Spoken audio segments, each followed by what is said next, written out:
Shalom, salam berkat dari kami untuk pendengar sekalian. Saat ini pendengar akan diberkati dengan program Hari Ini Harinya Tuhan bagian yang ke-8. Sebuah program rohani tentang doktrin Alkitab yang menolong kita untuk semakin tertanam dalam kebenaran firman dan bertumbuh dalam kemuliaan. Bersama hambanya, Pendeta Gilbert Lumwendong, STH. Banyak orang merasa doktrin Alkitab sebagai sesuatu yang membingungkan. Tetapi tahukah saudara bahwa doktrin Alkitab intinya adalah memahami Alkitab dengan benar, dengan pemahaman yang sistematis, sehingga kita terus dapat tertanam di dalam kebenaran firman, sehingga kita terus bertumbuh di dalam kemuliaan Allah. Buka hati saudara sekalian untuk menerima berkat-berkat firman-Nya hari ini. Perzinahan selalu akan menjadi sumber kehancuran, karena pada dasarnya tidak ada seorang pun yang tahan melihat perzinahan. Kita melihat perzinahan di dalam keluarga misalnya, itu yang pertama kita perhatikan. Misalnya seorang suami berzina, istri mana yang tahan? Lalu istri yang berzina, suami mana yang tahan? Dan juga di kalangan anak-anak muda misalnya, anak-anak muda yang sudah berzina misalnya, ya kan, siapa yang mau menjadikan dia istri atau suami? Sebagian berkata, dia sih orangnya kayaknya baik sih, tapi masa lalunya hidup dalam perzinahan gitu. Gimana, apa jaminan kita bahwa nanti dia tidak akan berzina dalam keluarga, ya kan? Jadi kita lihat bahwa iblis ini licik sekali. Iblis ini membungkus sesuatu yang jahat dengan sesuatu yang kelihatannya menyenangkan. Perzinahan ini awalnya mungkin buat sebagian orang menyenangkan, tetapi akibat yang ditimbulkannya itu sangat menakutkan. Karena itu saudaraku yang kasih dalam Tuhan, saya berani bilang orang-orang yang hidup dalam perzinahan adalah orang-orang yang bodoh. Karena apa? Karena orang-orang yang berzina adalah orang-orang yang menghancurkan hidupnya sendiri. Perzinahan bukan kesenangan. Perzinahan itu sebuah kehancuran. Perzinahan itu bukan sesuatu yang menyenangkan. Perzinahan itu adalah sesuatu yang bodoh, karena dia menghancurkan hari-hari kehidupan kita. Jadi kita lihat perzinahan yang pertama, perzinahan dalam keluarga. Ini hancur saudara, merusak segala sesuatunya. Yang kedua, perzinahan dalam pikiran. Ada banyak orang yang berkata, saya tidak berzina, saya cuma kadang-kala berpikir. Ini saudaraku yang kasih dalam Tuhan, ada banyak orang berzina dalam pikirannya. Karena itu dia melakukan onani, dia melakukan masturbasi, atau dia senang memikirkan yang jelek-jelek begitu. Saudaraku yang kasih dalam Tuhan, bertobat. Kenapa? Karena Alkitab sudah bilang kalau kamu memikirkannya, kamu sama dengan melakukannya. Ada banyak orang yang akhirnya jiwanya goncang. Kenapa? Karena dia seringkali berzina dalam pikirannya. Lalu yang ketiga, yang paling parah dari semuanya adalah perzinahan dalam roh. Artinya dia sudah percaya pada Tuhan, tapi masih percaya pada kuasa-kuasa kegelapan.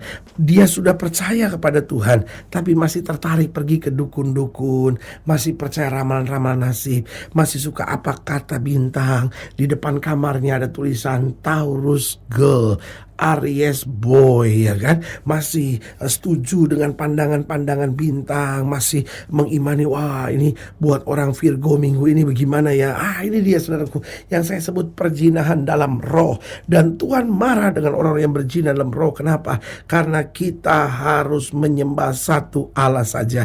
Dan selalu saya bilang Allah di dalam Yesus Kristus cukup. Karena orang-orang yang berjalan dalam Allah di dalam Kristus Yesus ini adalah orang-orang yang hidup dalam berkat, kemenangan, mujizat, dan kemenangan yang luar biasa. Haleluya. Saudaraku yang kasih dalam Tuhan, selamat datang dalam program kita Hari Ini Harinya Tuhan, sebuah program rohani yang kembali mengingatkan kepada kita betapa pentingnya kita menjadikan firman Tuhan sebagai dasar kesabaran hidup kita. Karena selama kita menjadikan firman Tuhan sebagai dasar kesabaran hidup kita, langkah-langkah ke depan kita penuh dengan kepastian, berkat, sukacita, kemenangan, damai sejahtera, serta mujizat-mujizat Tuhan yang luar biasa. Haleluya. Dan dalam program ini kita sedang membahas tentang perzinahan. Karena lewat perzinahan hidup kita hancur, hidup kita binasa. Padahal Tuhan sedang membangun hidup kita sebagai umat yang kudus, yang penuh dengan kemuliaan dan kuasanya. Kita mau sama-sama belajar dari Yeremia 13. Yeremia 13 mulai dari ayat yang ke-21. Yeremia 13 ayat 21 sampai 27. Yeremia 13 ayat 21 sampai 27, demikian firman Tuhan. Apakah yang kau katakan apabila diangkat menjadi kepalamu orang-orang yang kau perlakukan sebagai pacar? Bukankah kesakitan akan menyergap engkau seperti halnya seorang perempuan yang melahirkan? Dan apabila engkau bertanya dalam hatimu, mengapakah semuanya ini menimpa aku? Karena banyaknya kesalahanmu lah maka disingkapkan ujung kainmu dan engkau diperkosa. Dapatkah orang Ethiopia mengganti kulitnya? Atau macan tutul mengubah belangnya? Masakan kamu dapat berbuat baik? Hai orang-orang yang membiasakan diri berbuat jahat, aku akan menghamburkan mereka seperti sekam yang diterbangkan angin padang gurun. Itulah nasibmu, bagianmu yang telah kuukur untukmu, demikian firman Tuhan. Karena engkau melupakan aku dan mempercayai dusta, aku pun juga akan mengangkat ujung kainmu sampai kepada mukamu, sehingga kelihatan auratmu, jinahmu dan ringkikmu, persundalanmu yang mesum di atas bukit-bukit dan di padang-padang. Aku sudah melihat perbuatan yang keji itu. Celakalah engkau, hai Yerusalem, berapa lama lagi hingga engkau menjadi tahir?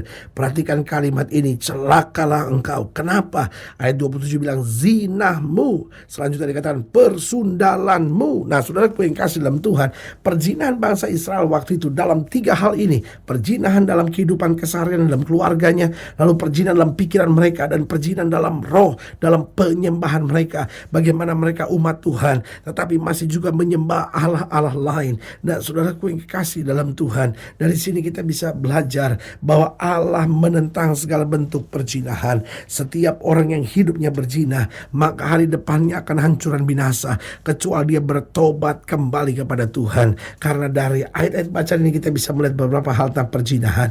Yang pertama saya pelajari bahwa seorang yang berzina adalah orang yang kerasukan setan. Saudaraku yang kasih dalam Tuhan, banyak orang berpikir orang yang kerasukan setan hanya orang yang berjalan telanjang bulat di pinggir jalan dengan rambut yang gak karu-karuan, lalu dengan sikap yang kelihatan menakutkan. Kita bilang, wah itu orang kerasukan setan. Saudaraku yang kasih dalam Tuhan, kita pikir orang kerasukan setan hanya orang yang berguling-guling, berteriak-berteriak, wah, wah, wah. Lalu kita bilang, oh orang itu lagi kerasukan setan.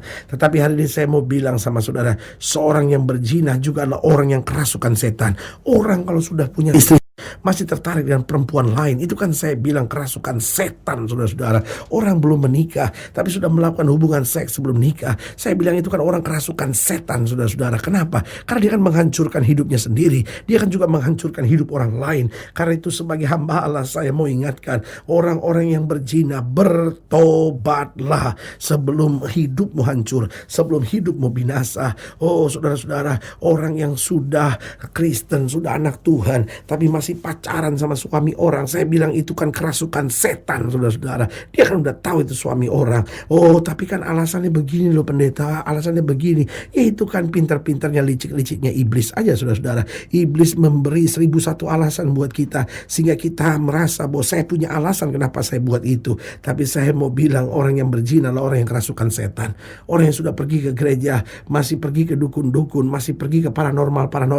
Buat saya itu kan orang yang kerasukan setan. Ya tapi kan paranormal saya pergi juga ngomong tentang Tuhan, juga baca Alkitab. Ya itu yang saya bilang, iblis tuh menyamar seperti malaikat terang. Itu licik-liciknya iblis saja. Dan sayangnya iblisnya menyamar, kitanya bodoh, saudara-saudara. Sehingga akhirnya kita terseret. Sebagai hamba Allah saya hanya mau ingatkan buat saudara, kembali kepada Tuhan. Tinggalkan segala bentuk perzinahan sebelum kehancuran ada dalam hidup saudara. Karena iblis itu licik. Awalnya dia tawarkan sesuatu yang indah, tapi kemudian dia jerat saudara dan dia binasakan saudara. Karena Alkitab berkata pencuri itu datang hanya untuk mencuri, membunuh dan membinasakan. Jadi yang pertama saya pelajari, seorang yang berzina adalah orang yang kerasukan setan. Yang kedua saya pelajari, seorang yang berzina adalah orang yang tidak setia. Karena itu saudaraku yang kasih dalam Tuhan, orang yang berzina itu adalah orang yang sulit pegang komitmennya. Kenapa? Karena perzinahan itu bukti bahwa dia tidak setia. Orang-orang yang berzina adalah orang-orang yang tidak bisa pegang komitmennya. Karena orang-orang yang setia adalah orang-orang yang tidak akan pernah berbuat zina. Jangan pernah berkata, ya saya sih sebetulnya mau setia pendeta, cuma kadang-kadang suami saya tuh ngecewain saya sih. Ya saya berzina ini karena udah terlalu sakit hati saya. Saya berzina ini karena udah terlalu kecewa sama apa yang istri saya perbuat pada saya. Oh saudara, itu kan cuma omong kosong saudara saja. Karena seorang yang berzina adalah orang yang tidak setia. Orang kok dasarnya setia, di tengah masalah apapun tetap setia. Orang kok dasarnya setia sama Tuhan, ya sama Tuhan. Pokoknya tawaran apapun dari dunia tidak akan mengusik hidupnya. Kenapa? Orang yang setia akan berkata, sekali saya iring Yesus, saya tetap iring Yesus. Sekali saya mencintai suami saya mencintai suami saya. Sekali saya mencintai istri saya mencintai istri saya. Karena itu saudaraku yang kasih dalam Tuhan, jangan menjadi orang-orang yang tidak setia.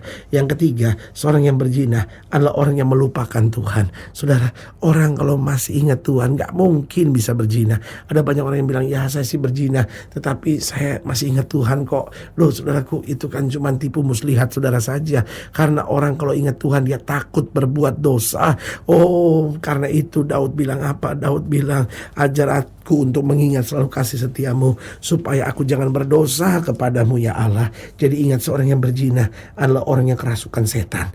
Yang kedua, orang yang berzina adalah orang yang tidak setia. Yang ketiga, orang yang berzina adalah orang yang melupakan Tuhan. Dan yang keempat, yang terakhir, seorang yang berzina adalah orang yang menciptakan kehancuran bagi dirinya sendiri. Saudara, orang yang berzina itu bukan sekedar dihukum Tuhan dan hidupnya hancur, bukan. Tapi orang yang berzina adalah orang yang menciptakan kehancuran bagi dirinya sendiri. Orang akan memandang rendah hidupnya, dia akan kehilangan confidence dalam hidupnya, dan dia selalu akan buat banyak kesalahan dalam hidupnya. Karena orang yang berzina adalah orang yang menciptakan kehancuran bagi dirinya sendiri. Sebagai hamba Allah, kembali saya mau ingatkan, mari kembali kita hidup dalam kasih Tuhan. Kembali kita hidup dalam kesucian dan kebenaran. Karena selama kita hidup dalam kesucian dan kebenaran, kita akan melihat kuasa Allah dahsyat dan luar biasa dalam hidup kita. Haleluya. Saudaraku, jika saudara ingin dilayani lebih jauh, hubungi kami melalui telepon, hubungi kami melalui surat, kunjungi website kami. Karena kami ada untuk membawa Bapak Ibu Saudara senantiasa lebih dekat pada Tuhan dan mengalami kasih kuasa mujizat yang luar biasa. Secara khusus melalui program ini juga saya mau berdoa buat setiap orang yang sakit, setiap orang yang berbeban berat. Karena saya percaya bahwa bagi Allah tidak ada perkara yang mustahil. Dan saudara ingin didoakan secara khusus, boleh taruh tangan kanan saudara di dada dan kita akan berdoa. Mari kita berdoa. Bapa, dalam nama Yesus, hamba doa buat yang sakit, hamba doa buat yang berbeban berat, hamba doa untuk setiap mereka sedang menghadapi masa-masa yang sukar. Bahkan mereka yang taruh tangan kanan di dada karena butuh mujizat, butuh jamahan Tuhan. Bahkan mereka yang hidup dalam perjinahan dan butuh kelepasan dari Tuhan. Hamba doa di dalam nama Yesus, Tuhan jamah segala roh-roh perjinahan yang mengikat, yang membelenggu. Aku tolak, aku patahkan dalam nama Yesus. Dan hamba doa sehingga setiap mereka hidup benar, hidup suci, keluarga mereka dipulihkan, berkat-berkat Tuhan mengalir, usaha kami diberkati, pekerjaan kami melihat hal-hal yang baik dari Tuhan. Di dalam nama Yesus kami berdoa. Haleluya. Amin. Saudaraku yang kasih dalam Tuhan, kita sudah berdoa. Ingat, tidak pernah Allah lalai menepati janjinya. Inilah saatnya buat kita untuk bangkit bersemangat, bersuka cita dalam menghadapi segala perkara. Karena kita tahu Yesus hidup, Yesus berkuasa, dan selalu menyediakan yang terbaik buat anak-anaknya. Doa saya menyertai saudara. Sampai berjumpa pada program berikut, dan jangan lupa, jadikan hari ini harinya Tuhan. Haleluya.